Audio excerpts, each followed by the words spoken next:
इसलिए ये गल याद रखना कि जे जीवन च खुशी चाहिए है, जे जीवन च आनंद चाहिए है, जे जीवन च शांति चाहिए है, तो ये जरूर देखिया करो कि मेरे जीवन च शांति सुकून खुशी कदों आनी है, कदों आनी है।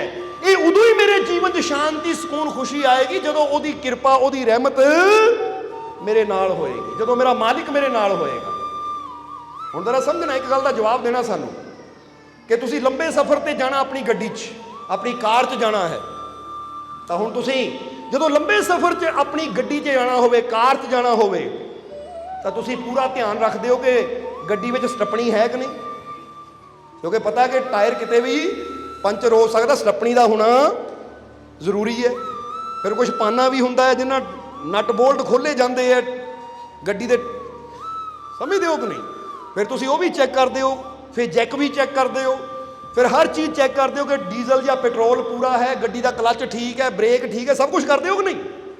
हुण जवाब देना सानू कि अगर फर्ज करो बिच स्टपनी नहीं है या बिच जो जरूरी चीज़ है वो नहीं है, तुहानू पता है कि ये चीज़ नहीं है, तो तुहाडा जिहड़ा सफ़र है ना डरदियां डरदियां दा होएगा किते पैंचर ना हो जाए, क्योंकि स्टपनी भी है नहीं गड्डी च।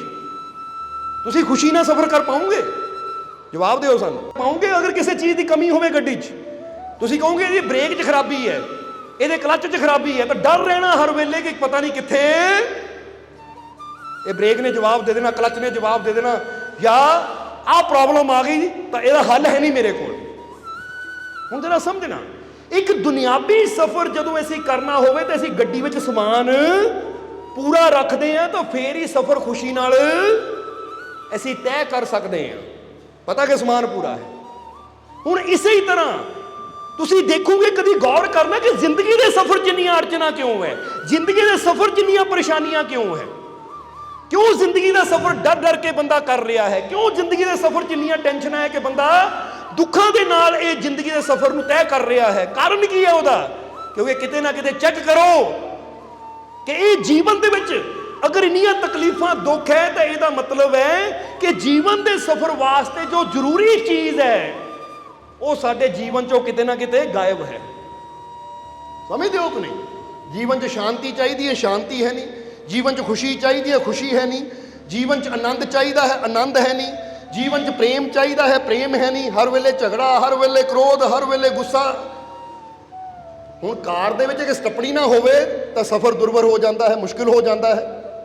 जरा समझना, इसलिए इत्थे असीं समझाना की चाहते हैं कि जे असीं दुनियावी सफ़र विच हर चीज़ का ख्याल रखते हैं कि कंप्लीट होवे फिर ही मेरा ये 1000 किलोमीटर या 200 किलोमीटर का सफ़र सही सलामत पूरा होना, तो फिर जिंदगी का सफ़र भी चाहे 80 साल का हो, 90 साल का हो, 100 साल का हो, ये भी खुशी नाल उदों ही पूरा हो सकता है कि जदों वो चीज़ साडे कोल होएगी जिहदे नाल शांति सुकून खुशी आनंद प्रेम जुड़िया होया है। समझ रहे हो कि नहीं? और ये चीज़ किहड़ी चीज़ नाल जुड़ी हुई है? देखिए, जे आप कहिए आनंद शांति सुकून खुशी, ये किहड़ी चीज़ नाल जुड़ी हुई है? गुरबाणी च गुरु की जवाब देंदे है कि सब सुख दाता कौन है? सारे सुखों का दाता। ये सारिया चीज़ां उहदे नाल जुड़ियां हुई है, पर की जीवन च असीं वो कर्म करते हैं कि साडे जीवन च परमात्मा होवे, ओदी किरपा होवे, ओदी रहमत होवे, ओदी बख्शिश होवे साडे जीवन च। इसलिए हुण ये सोच के थोड़ा जिहा इस ते अमल करने की कोशिश करनी कि जे मैं चाहता हाँ मेरा जीवन का सफ़र खुशी दे नाल चले, कामयाबी नाल चले, सफलता दे नाल चले, तो फिर मैं जीवन च वो कर्म जरूर करा जिहड़ा कर्म मैनू मेरे मालिक नाल जोड़न वाला है। जिहड़ा कर्म मैनू मेरे मालिक तो तोड़न वाला है वो कम नूं मैं अपने जीवन चों दूर कर देवां। समझदे हो कि नहीं?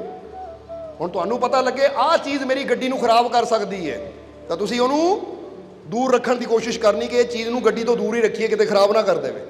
इसी तरह सोच के देखो कि जीवन का सफ़र भी फिर ही खुशियां ना असीं तय कर पावांगे अगर थोड़ा जिहा चीज़ का ध्यान रखांगे कि जिहड़ी चीज़ मेरे जीवन नूं बर्बाद करने वाली है, मेरे जीवन अंदर शंकावां भरन वाली है, वो चीज़ नूं अपने जीवन तो दूर करना है और वो कर्म मैं करने की कोशिश करनी है। सो अज तुहानूं ये 3-4 स्टैप दसांगे असीं, समझदे हो कि नहीं, कि जिहदे नाल असीं ਆਪਣੇ ਜੀਵਨ ਨੂੰ ਆਨੰਦ ਨਾਲ ਭਰਪੂਰ ਕਰ ਸਕਦੇ ਹਾਂ, ਆਪਣੇ ਜੀਵਨ ਨੂੰ ਖੁਸ਼ੀਆਂ ਨਾਲ ਭਰਪੂਰ ਕਰ ਸਕਦੇ ਹਾਂ ਔਰ ਆਪਣਾ ਕਨੈਕਸ਼ਨ ਅਸੀਂ ਆਪਣੇ ਰੱਬ ਨਾਲ, ਆਪਣੇ ਮਾਲਿਕ ਨਾਲ ਜੋੜ ਸਕਦੇ ਹਾਂ। ਸੋ ਸਭ ਤੋਂ ਪਹਿਲਾਂ ਇੱਕ ਗੱਲ ਸਮਝਣੀ, ਇੱਕ ਛੋਟੀ ਜਿਹੀ ਕਹਾਣੀ ਤੋਂ ਸਮਝਾਉਣ ਦੀ ਕੋਸ਼ਿਸ਼ ਕਰਾਂਗੇ। ਬੜੀ ਪਿਆਰੀ ਕਹਾਣੀ ਹੈ। ਮਹਾਤਮਾ ਬੁੱਧ ਆਪਣੇ ਸੇਵਕਾਂ ਨੂੰ ਸਮਝਾਉਣ ਵਾਸਤੇ ਕਹਾਣੀ ਸੁਣਾਉਂਦੇ ਹੁੰਦੇ ਸੀ। ਮਹਾਤਮਾ ਬੁੱਧ ਕਹਿੰਦੇ ਇੱਕ ਜਗ੍ਹਾ ਇੱਕ ਮੰਦਿਰ ਬਣ ਰਿਹਾ ਸੀ। ਕੀ ਬਣ ਰਿਹਾ ਸੀ? ਇੱਕ ਮੰਦਿਰ, ਪਰਮਾਤਮਾ ਦਾ ਮੰਦਿਰ ਬਣ ਰਿਹਾ ਸੀ ਔਰ ਉਸ ਮੰਦਿਰ ਦੇ ਵਿੱਚ ਸੰਨਿਆਸੀ, ਉਹਨਾਂ ਦੀ ਸੇਵਾ ਲੱਗੀ ਹੋਈ ਹੈ ਕਿ ਦੀਵਾਰਾਂ ਤੁਸੀਂ ਜਿਹੜੀ ਦੀਵਾਰਾਂ ਦੀ ਚੁਣਾਈ ਹੈ ਨਾ ਤੁਸੀਂ ਕਰਨੀ ਹੈ, ਪਰ ਇੱਕ ਇੱਕ ਇੱਟ ਜਿਹੜੀ ਰੱਖਣੀ ਹੈ ਪੂਰੇ ਧਿਆਨ ਦੇ ਨਾਲ ਰੱਖਣੀ ਹੈ, ਉਹਦਾ ਸਿਮਰਨ ਕਰਦਿਆਂ ਰੱਖਣੀ ਹੈ। ਇਸ ਲਈ ਇੱਕ ਇੱਕ ਸੰਨਿਆਸੀ ਨੂੰ ਜਿੰਨੀਆਂ ਦੀਵਾਰਾਂ ਸੀ ਉਹਨਾਂ ਨੂੰ ਇੱਟਾਂ ਦੇ ਦਿੱਤੀਆਂ ਗਈਆਂ ਕਿ ਫਰਜ਼ ਕਰੋ ਕਹਿਤਾ 10,000 ਇੱਟ ਤੂੰ ਲਾਣੀ ਹੈ, 10,000 ਇੱਟ ਤੂੰ ਲਾਣੀ ਹੈ, 10,000 ਇੱਟ ਤੂੰ ਲਾਣੀ ਹੈ, ਪਰ ਇੱਕ ਇੱਕ ਇੱਟ ਪੂਰੇ ਪ੍ਰੇਮ ਨਾਲ, ਪੂਰੇ ਧਿਆਨ ਨਾਲ, ਸਿਮਰਨ ਦੇ ਨਾਲ ਲੱਗਣੀ ਚਾਹੀਦੀ ਹੈ। ਹੁਣ ਕਹਿੰਦੇ ਹੈ ਸੰਨਿਆਸੀ ਸੇਵਾ 'ਚ ਲੱਗ ਗਏ ਔਰ ਵਾਕਈ ਇੱਕ ਇੱਕ ਇੱਟ ਉਹ ਬੜੇ ਪ੍ਰੇਮ ਨਾਲ ਰੱਖ ਰਹੇ ਹੈ, ਬੜੇ ਹੋਸ਼ ਨਾਲ ਰੱਖ ਰਹੇ ਹੈ। ਕੋਈ ਦੁਨਿਆਵੀ ਗੱਲ ਨਹੀਂ, ਕੋਈ ਦੁਨੀਆ ਵੱਲ ਧਿਆਨ ਨਹੀਂ। ਇੱਕ ਇੱਟ ਚੱਕਦੇ ਹੈ ਤਾਂ ਐਨ ਪੂਰੀ ਮੈਡੀਟੇਸ਼ਨ ਧਿਆਨ ਦੇ ਨਾਲ ਉਸ ਇੱਟ ਨੂੰ ਰੱਖਦੇ ਆ, ਆਪਣੇ ਪ੍ਰਭੂ ਨੂੰ ਯਾਦ ਕਰਦੇ ਆ ਔਰ ਇਸੇ ਤਰ੍ਹਾਂ ਕਰਦਿਆਂ ਉਹ ਮੰਦਿਰ ਤਿਆਰ ਹੋ ਗਿਆ। ਮੰਦਿਰ ਬੜਾ ਸੁੰਦਰ ਬਣਿਆ ਕਿਉਂਕਿ ਜਦੋਂ ਕੋਈ ਕੰਮ ਬੜੇ ਧਿਆਨ ਦੇ ਨਾਲ, ਬੜੇ ਪ੍ਰੇਮ ਨਾਲ ਕੀਤਾ ਜਾਵੇ ਤਾਂ ਫਿਰ ਉਹ ਸੋਹਣਾ ਹੁੰਦਾ ਹੀ ਹੈ। ਮੰਦਿਰ ਇੰਨਾ ਸੁੰਦਰ ਬਣਿਆ, ਇੰਨਾ ਪਿਆਰਾ ਬਣਿਆ ਕਿ ਦੂਰੋਂ ਟੂਰਿਸਟ ਲੋਕ ਉਹਨੂੰ ਦੇਖਣ ਵਾਸਤੇ ਆਉਣ ਲੱਗੇ। ਕਿਉਂਕਿ ਜਦੋਂ ਕੋਈ ਚੀਜ਼ ਅੱਛੀ ਬਣਦੀ ਤਾਂ ਲੋਕ ਜਾਂਦੇ ਦੇਖਣ ਨੂੰ। ਤਾਜ ਮਹਿਲ ਦੇਖਣ ਕਿੰਨੇ ਲੋਕ ਜਾਂਦੇ ਆ, ਇਸੇ ਤਰ੍ਹਾਂ ਉਹਨਾਂ ਦਾ ਮੰਦਿਰ ਦੇਖਣ ਵੀ ਲੋਕ ਜਾਣ ਲੱਗੇ ਕਿਉਂਕਿ ਬੜਾ ਪਿਆਰਾ ਬਣਿਆ ਸੀ। ਹੁਣ ਜਦੋਂ ਵੀ ਮੰਦਿਰ ਦੇਖਣ ਲੋਕ ਜਾਂਦੇ ਸੀ ਤਾਂ ਉੱਥੇ ਦੇ ਸੰਨਿਆਸੀ ਦੀ ਡਿਊਟੀ ਲੱਗਦੀ ਹੁੰਦੀ ਸੀ, ਤੂੰ ਮੰਦਿਰ ਘੁਮਾ ਲੋਕਾਂ ਨੂੰ, ਕਿਉਂਕਿ ਤੂੰ ਹਿਸਟਰੀ ਬਾਰੇ ਦੱਸ, ਇਹ ਮੰਦਿਰ ਬਾਰੇ ਦੱਸ, ਕਿਉਂਕਿ ਨਵਾਂ ਬੰਦਾ ਆਇਆ ਉਹਨੂੰ ਪਤਾ ਨਹੀਂ ਕਿ ਕਿਹੜੀ ਚੀਜ਼ ਦੇਖਣ ਵਾਲੀ ਕਿਹੜੀ ਨਹੀਂ। ਇਸ ਲਈ ਇੱਕ ਸੰਨਿਆਸੀ ਦੀ ਡਿਊਟੀ ਲੱਗ ਜਾਂਦੀ ਸੀ ਕਿ ਜਿੰਨੇ ਟੂਰਿਸਟ ਆਏ ਆ ਇਹਨਾਂ ਨੂੰ ਘੁਮਾ ਕੇ ਲਿਆ ਪੂਰਾ ਮੰਦਿਰ ਔਰ ਸਮਝਾ ਵੀ। ਹੁਣ ਕਿਹਾ ਜਾਂਦਾ ਕਿ ਉਹ ਸੰਨਿਆਸੀ ਜਿਹਦੀ ਡਿਊਟੀ ਲੱਗੀ ਹੋਈ ਸੀ ਲੋਕਾਂ ਨੂੰ ਦਿਖਾਉਣ ਵਾਸਤੇ, ਉਹ ਸਾਰੇ ਪਾਸੇ ਮੰਦਿਰ ਦਿਖਾਉਂਦਾ ਸੀ, ਪਰ ਇੱਕ ਦੀਵਾਰ ਜੋ ਸਭ ਤੋਂ ਬੜੀ ਸੀ ਉਧਰ ਨਹੀਂ ਲੈ ਕੇ ਜਾਂਦਾ ਸੀ ਲੋਕਾਂ ਨੂੰ, ਉਧਰ ਨਹੀਂ ਲੈ ਕੇ ਜਾਂਦਾ ਸੀ। ਹੁਣ ਜਦੋਂ ਉਸ ਮੰਦਿਰ ਦਾ ਜੋ ਮੁਖੀ ਗੁਰੂ ਸੀ ਉਹਨੂੰ ਪਤਾ ਲੱਗਾ ਕਿ ਜਿੰਨੇ ਕੁ ਵੀ ਇਹ ਸੰਨਿਆਸੀ ਆਉਂਦੇ ਉਹਨਾਂ ਨੂੰ ਸਭ ਕੁਝ ਘੁਮਾਉਂਦੇ ਆ, ਮੰਦਿਰ ਵੀ ਦਿਖਾਉਂਦੇ ਆ ਜਾਂ ਕਿੱਥੇ ਸੰਨਿਆਸੀ ਆਰਾਮ ਕਰਦੇ ਆ, ਕਿੱਥੇ ਧਿਆਨ ਕਰਦੇ, ਉਹ ਹਰ ਚੀਜ਼ ਦਿਖਾਈ ਜਾਂਦੀ, ਪਰ ਇੱਕ ਦੀਵਾਰ ਜਿਹੜੀ ਸਭ ਤੋਂ ਬੜੀ ਹੈ ਉਧਰ ਨਹੀਂ ਲੈ ਕੇ ਜਾਂਦੇ। ਹਾਲਾਂਕਿ ਉਹ ਵੀ ਦੇਖਣ ਵਾਲੀ ਹੈ, ਉਧਰ ਕਿਉਂ ਨਹੀਂ ਲੈ ਕੇ ਜਾਂਦੇ ਟੂਰਿਸਟ ਨੂੰ? ਤਾਂ ਉਸ ਵੇਲੇ ਗੁਰੂ ਨੇ ਉਸ ਆਦਮੀ ਨੂੰ, ਉਸ ਸੰਨਿਆਸੀ ਨੂੰ ਬੁਲਾਇਆ ਜਿਹਦਾ ਕੰਮ ਸੀ ਲੋਕਾਂ ਨੂੰ ਦਿਖਾਣਾ, ਜਿਹਦਾ ਗਾਈਡ ਦਿਖਾਉਂਦੇ ਆ ਨਾ, ਦੱਸਦੇ ਆ, ਸਮਝਾਉਂਦੇ ਆ, ਇੱਦਾਂ ਹੀ ਸਮਝ ਲਓ ਸੰਨਿਆਸੀ ਦਾ ਕੰਮ ਗਾਈਡ ਕਰਨਾ ਸੀ ਲੋਕਾਂ ਨੂੰ, ਪਰ ਉਹ ਸਾਰਾ ਮੰਦਿਰ ਘੁਮਾਉਂਦਾ ਸੀ, ਉਸ ਦੀਵਾਰ ਵੱਲ ਨਹੀਂ ਲੈ ਕੇ ਜਾਂਦਾ ਸੀ। ਹੁਣ ਗੁਰੂ ਨੇ ਸ਼ਾਮ ਨੂੰ ਉਸ ਸੰਨਿਆਸੀ ਨੂੰ ਬੁਲਾਇਆ ਕਿ ਵੀ ਇੱਕ ਗੱਲ ਦੱਸ, ਮੈਨੂੰ ਪਤਾ ਲੱਗਾ ਕਿ ਤੂੰ ਪੂਰਾ ਮੰਦਿਰ ਟੂਰਿਸਟ ਨੂੰ ਘੁਮਾਉਂਦਾ ਹੈ, ਪਰ ਉਹ ਇੱਕ ਦੀਵਾਰ ਜੋ ਸਾਡੇ ਮੰਦਿਰ ਦੀ ਸਭ ਤੋਂ ਬੜੀ ਦੀਵਾਰ ਆ ਉੱਧਰ ਕਿਉਂ ਨਹੀਂ ਲੈ ਕੇ ਜਾਂਦਾ? ਤਾਂ ਉਸ ਲਈ ਹੁਣ ਸੰਨਿਆਸੀ ਨੇ ਰੀਜ਼ਨ ਕੀ ਦੱਸਿਆ, ਕਾਰਨ ਕੀ ਦੱਸਿਆ ਕਿ ਉੱਧਰ ਕਿਉਂ ਨਹੀਂ ਲੈ ਕੇ ਜਾਂਦਾ ਮੈਂ? ਉਹ ਕਹਿੰਦਾ ਦਰਅਸਲ ਗੁਰੂ ਜੀ ਉਹ ਦੀਵਾਰ ਮੈਂ ਬਣਾਈ ਹੈ। ਕਹਿੰਦੇ ਤੂੰ ਬਣਾਈ ਹੈ ਫਿਰ ਤਾਂ ਅੱਛੀ ਗੱਲ ਹੈ, ਜੇ ਦੀਵਾਰ ਤੂੰ ਬਣਾਈ ਹੈ ਅੱਛੀ ਗੱਲ ਹੈ, ਪਰ ਉੱਧਰ ਤੇਰੇ ਦੀਵਾਰ ਬਣਾਉਣ ਨਾਲ ਔਰ ਟੂਰਿਸਟ ਨੂੰ ਉੱਧਰ ਲੈ ਕੇ ਨਹੀਂ ਜਾਣ ਦਾ ਰਾਜ ਕੀ ਹੈ, ਕਾਰਨ ਕੀ ਹੈ? ਉਹ ਕਹਿੰਦਾ ਜੀ ਕਾਰਨ ਇਹ ਹੈ ਕਿ ਉੱਥੇ 10,000 ਇੱਟ ਉਸ ਦੀਵਾਰ ਵਿੱਚ ਮੈਂ ਲਾਈ ਹੈ, ਪਰ ਦਰਅਸਲ ਨਾ ਇੱਕ ਇੱਟ, ਉੱਥੇ ਇੱਕ ਇੱਟ ਮੇਰੇ ਤੋਂ ਸਹੀ ਨਹੀਂ ਲੱਗੀ। ਸਮਝਣਾ ਜ਼ਰਾ ਸਾਰਿਆਂ ਨੇ, ਇੱਕ ਇੱਟ ਮੇਰੇ ਤੋਂ ਸਹੀ ਨਹੀਂ ਲੱਗੀ। 9,999 ਇੱਟਾਂ ਪੂਰੇ ਧਿਆਨ ਨਾਲ ਸਿਮਰਨ ਨਾਲ ਮੈਂ ਲਾਈਆਂ, ਪਰ ਇੱਕ ਇੱਟ ਜਿਹੜੀ ਹੈ ਨਾ, ਪਤਾ ਨਹੀਂ ਮੇਰਾ ਧਿਆਨ ਕਿੱਥੇ ਚਲਾ ਗਿਆ, ਉਹ ਇੱਟ ਰੱਖੀ ਗਈ ਤਾਂ ਥੋੜੀ ਟੇਢੀ ਹੋ ਗਈ। ਇਸ ਲਈ ਮੈਂ ਡਰਦਾ ਆ ਕਿ ਜਦੋਂ ਕੋਈ ਉੱਧਰ ਜਾ ਕੇ ਦੀਵਾਰ ਦੇਖੇਗਾ ਤਾਂ ਕਿਤੇ ਉਹਦੀ ਨਜ਼ਰ ਉਸ ਇੱਕ ਇੱਟ ਤੇ ਚਲੀ ਗਈ ਕਿ ਸਾਰੀਆਂ ਇੱਟਾਂ ਸਹੀ ਹੈ, ਇੱਕ ਇੱਟ ਵਿੱਚ ਟੇਢੀ ਹੈ, ਯਾਨੀ ਥੋੜੀ ਜਿਹੀ ਤਿਰਛੀ ਹੈ। ਜੇ ਸਾਰੀ ਨਜ਼ਰ ਉੱਧਰ ਜਾਏਗੀ ਤਾਂ ਫਿਰ ਮੇਰੀ ਬੇਇੱਜ਼ਤੀ ਹੋਏਗੀ। ਉਹਨਾਂ ਨੇ ਕਹਿਣਾ 9,999 ਇੱਟਾਂ ਸਹੀ ਲਾਈਆਂ, ਇੱਕ ਇੱਟ ਗਲਤ ਹੈ। ਇਹ ਕਿਹੜਾ ਕਾਰੀਗਰ ਹੈ ਜਿਹਨੇ ਇੱਕ ਇੱਟ ਗਲਤ ਕਰਤੀ? ਮਹਾਰਾਜ ਮੇਰੀ ਬੇਇੱਜ਼ਤੀ ਬੜੀ ਹੋਣੀ ਫਿਰ ਕਿ ਤੂੰ ਇੱਕ ਇੱਟ ਸਹੀ ਨਹੀਂ ਲੱਗੀ। जरा समझने वाली गल है। कहता इसलिए मैं टेंशन च चिंता विच डर दे कारण मैं उधर नहीं लैके जाता उन्होंने, ताकि मेरी गलती का पता नहीं लगे किसी को। तो गुरु ने जो देखिया सुनिया तो गुरु कह लगा कमाल की गल है, एक सन्यासी हो के तेरी सोच इन्नी छोटी है, तेरी सोच कितनी छोटी कि 9999 ईटां सही लगियां है, ਉਹਦੇ ਵੱਲ नहीं तू देखदा, एक इट तेरी गलत लग गई तो ਉਹਦੇ बारे सोच सोच के टेंशन ਲਈ ਜਾਂਦਾ है, चिंता करी ਜਾਂਦਾ है, डरी ਜਾਂਦਾ है कि लोग की कहणगे। जरा समझना, कहंदे इन्नी छोटी सोच, ये इन्नी छोटी सोच दे करके तू दुखी है, तू परेशान है, तू डरिया होया है, तू चिंता नाल भरिया है कि लोग की कहणगे। ओ बेटा ये जिंदगी आराम नाल जीनी है, खुशी नाल जीनी है, आनंद नाल जीनी है, तो वो कमी वाल ना देख, बल्कि वो 9999 ईटां वाल देख जो सही लगियां हुई हैं। समझते हो कि नहीं? हुण कहानी तो इत्थे खत्म हो गई, पर इत्थों असली कहानी शुरू होंदी है कि अज इंसान भी अपने जीवन नूं देखे तो इंसान के दुखों का कारण भी की है, इंसान दी परेशानियां का कारण भी की है। जरा समझ लेना सारिਆਂ ने, अज इंसान दी तकलीफां दुखों परेशानियां का कारण भी यही है कि इंसान इन्ना डरिया होया है, इन्ना चिंतित है, इन्ना दुखी है। उसदे पिछे कारण यही है कि इंसान के जीवन दे विच जो 9999 चीज़ां सही है ਉਹਦੇ ਵੱਲ इंसान देख के अपने रब का शुक्र नहीं करता, ਜਿਹੜੀ एक चीज़ गलत है ना ਉਹਦੇ बारे सोच सोच के बंदा दुखी हो ही जाता है। कहते इन्नी छोटी सोच, जरा जवाब देना, अज बंदा दुखी क्यों होता है, परेशान क्यों होता है?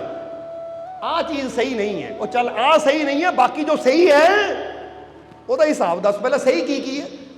हुण जिसले सही गल नज़र जाएगी तो फिर पता लगेगा कि मेरे जीवन च बहुत कुछ ऐसा है जिन्हों देख के मैं खुश हो सकता हाँ, जिन्हों देख के मैं जीवन च अपने रब का धन्नवाद कर सकता हाँ, जिन्हों देख के मैं अपने रब का शुकराना कर सकता हाँ, क्योंकि बहुत कुछ मेरे जीवन च ऐसा है जो दूजिया को है ही नहीं। समझना जरा, तो दुख का कारण की है कि जो है ਉਹਦੇ बारे देख के शुक्र नहीं करना, तो जो नहीं है ਉਹਦੇ बारे सोच सोच के दुखी हो ही जाना। ਹੁਣ गुरु ने जिदा कह लग गई तो लग गई, ਹੁਣ टेंशन की लैनी। सो ਤੁਹਾਨੂੰ भी कहांगे कि अज इंसान भी दुखी क्यों है। कई बार कई कहते हैं लै भी मेरा नक नहीं सीधा, मेरा नक टेढ़ा, मैं दुखी। वो टेढ़ा है तो टेढ़ा है, फिर की हो गया, मेरे सिर ते बाल है नहीं तो मैं दुखी। वो नहीं है तो नहीं, हुण तू नहीं कर सकता, क्योंकि जिहड़ी चीज़ तेरे हाथ च नहीं है, जो कुदरत ने बनाई दी तो मैं जैसा हाँ बेस्ट हाँ। समझ रहे हो कि नहीं? क्योंकि कई इंसान मेरी हाइट छोटी है, हाय मैं दुखी, वो किन्ने लंबे है, मेरा रंग इदां दा है, उन्होंने रंग कितना गोरा है, या मेरे को आ चीज़ है नहीं उन्होंने कोल हैगी है। हुण ये चीज़ां देख देख के बंदा दुखी हुंदा रहिंदा है। समझ आ रही कि नहीं? सो ऐसी कहना की चाहते हैं तुहानूं कि एवें इन्हां चीज़ां बारे सोच के अपने जीवन च कोई नुक्स ना कढ़दे फिरो, अपने आप को कमज़ोर ना समझो, अपने आप को निकम्मा ना समझो, या बंदा कि मैं तो किसी काम का नहीं, मेरा तो इदां है। जिदा कहते ना सचिन तेंदुलकर ने जदों सिलेक्शन होनी सी तो कहता तेरी हाइट बड़ी छोटी है, तो सचिन ने मेहनत इन्नी की, अपनी मेहनत नूं अपनी करनी नूं इन्ना उच्चा कर लिया कि उसदे सामने दी हाइट, जरा गौर करना, किसी मायने कोई चीज़ रखांदी नहीं है जदों तुसीं अपनी क्वालिटी नूं, अपने गुणां नूं वधा लैंदे हो। क्योंकि बड़ा इंसान, जरा ध्यान देना, बड़ा इंसान कद नाल नहीं हुंदा, बड़ा इंसान करनी नाल हुंदा है। एक बार तुसीं भी जवाब देना है, बड़ा इंसान अपने कद नाल नहीं हुंदा, या अपनी रुतबे नाल नहीं हुंदा, कुर्सी नाल नहीं हुंदा। हुण कई बार तुसीं देखोगे कई बैठे तो बड़ियां उच्चियां कुर्सियां ते हुंदे है, पर उन्हां दी करनी इन्नी माड़ी हुंदी है कि सोच के शर्म आती कि रब ने बिठाया कित्थे, तो कर्म किदां दे कर रहे हैं। समझते हो कि नहीं? इसलिए कहा जाता है कि बंदे की उचाई नूं उहदी करनी नाल नापिया जावे तो फिर ठीक है, तो जे उहदे पैसे नाल नापिया जावे, पैसा इहदे को बहुत है, बड़ा उच्चा बंदा है, पदवी बड़ी है को, ये बड़ा उच्चा बंदा है, या इहदी हाइट बड़ी उच्ची है, बड़ा उच्चा बंदा है, वो कद नाल पदवी नाल कोई उच्चा नहीं हुंदा। जद भी उच्चा हुंदा बंदा अपनी करनी नाल हुंदा है। साडी करनी अच्छी होनी चाहिए है, क्योंकि बड़ा कद नाल बंदा बनता है। जरा सोचो, हुण किसी नूं फर्ज करो मंत्री की कुर्सी ते बिठा दिता जाए, ਉਹ ਗੱਲ-ਗੱਲ ਤੇ ਗਾਲ ਕੱਢੇ ਤਾਂ ਬੰਦੇ ਨੇ ਕਹਿਣਾ ਭਾਈ ਕੁਰਸੀ ਤੇ ਤਾਂ ਬਹਿ ਗਿਆ ਐਡੀ ਉੱਚੀ, ਪਰ ਬੋਲਣ ਦਾ ਢੰਗ ਨਹੀਂ ਹੈ, ਆਏਗੇ ਦੀ ਕੋਈ ਇੱਜ਼ਤ ਨਹੀਂ, ਕੋਈ ਕਦਰ ਨਹੀਂ ਹੈ, ਤਾਂ ਫਿਰ ਬੰਦਾ ਉਹਦੀ ਇੱਜ਼ਤ ਕਰੇਗਾ। ਮੂੰਹ ਤੇ ਬੇਸ਼ੱਕ ਇੱਜ਼ਤ ਹੋਵੇ ਪਰ ਪਿੱਠ ਪਿੱਛੇ ਬੰਦੇ ਨੇ ਗਾਲਾਂ ਹੀ ਕੱਢਣੀਆਂ, ਬੰਦਾ ਚੱਕ ਕੰਮ ਦਾ ਹੈ ਨਹੀਂ, ਬੰਦਾ ਹੀ ਚੱਜਦਾ ਹੈ ਨਹੀਂ ਹੈ।